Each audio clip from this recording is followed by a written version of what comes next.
Doctor صاحب دوبارہ سیاسی ترجیحات کی طرف آؤں گا. اس وقت ترجیحات یہی ہیں کہ ہم جوڑ توڑ کون کر رہا ہے اور کس کا بندہ ٹوٹ رہا ہے, کون توڑ رہا ہے, 3 ووٹ کس کے غائب ہونے ہیں, اس کے اوپر بحث کریں, یا دہشت گردی کیسے مکانی ہے, لوگوں کو روٹی کیسے دینی ہے, معیشت کیسے چلانی ہے, اس کے اوپر بحث کریں. بالکل ٹھیک بات کر رہے ہیں کہ وہ اس وقت جو ہے اولین ترجیح ہے کہ لوگوں کی زندگی میں آسانی کیسے پیدا کی جا سکتی ہے.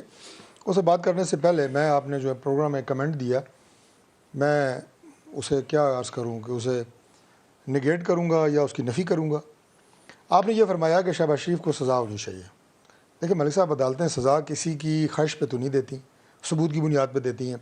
عمران خان اگر اتنا ذاتی اناد رکھنے کے باوجود 4 سال شہباز شریف صاحب کے خلاف کچھ ثابت نہیں کر سکا, بری عدالتوں سے ہوئے ہیں. پھر آپ یہ دیکھیں کہ انہیں سیاسی انتقام کا نشانہ بنایا گیا, ان کے خلاف جھوٹے مقدمات بنائے گئے.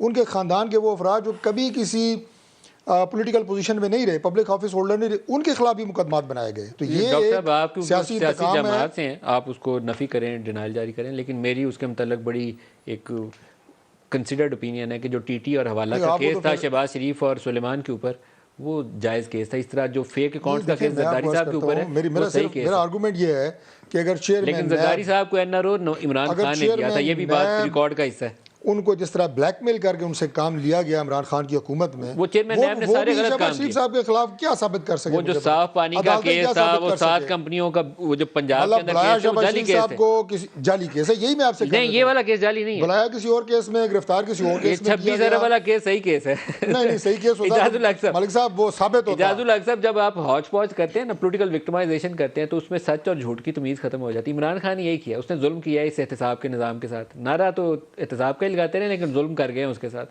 10 بندے معصوم پکڑے, اگر ایک سچا کیس بھی آیا تو اس میں سزا نہیں ہو سکی.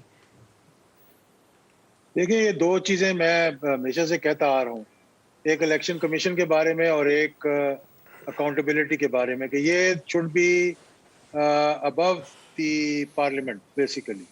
اس لیے میں یہ کہتا ہوں کہ اگر لیڈر آف دی اپوزیشن جو آج کل ہے وہ اور گورنمنٹ مل کے اگر کوئی فیصلے کریں گے تو کون ان کو ایکسیپٹ کرے گا؟ تو یہ چیزیں ایسی اٹونومس باڈیز ہونی چاہیے جیسے کہ جمہوریت کے اندر ہوتی ہیں, جیسے ہندوستان کے اندر ہے, جیسے برطانیہ کے اندر ہے, جیسے دیگر جمہوری ملکوں کے اندر ہے. یہاں پر یہ ہے کہ گٹھ جوڑ ہو جاتا ہے حکومت کا اور اپوزیشن کا. اگر وہ فرینڈلی اپوزیشن ہے تو پھر وہ بیٹھ کر فیصلے کر لیتے ہیں. سر نیب اگر انڈیپینڈنٹ ہوتی نا تو پی ٹی آئی کے اپنے آدھے وزیروں کو سزا ہو چکی ہوتی. وہ انڈیپینڈنٹ نام ہونی چاہیے تھی, وہ صرف وکٹمائزیشن کا ایک جس نے بھی کیا اس کو ہونی چاہیے سزا, جس نے بھی کیا اس کو ہونی چاہیے. اس میں کوئی 2 رائے نہیں ہے.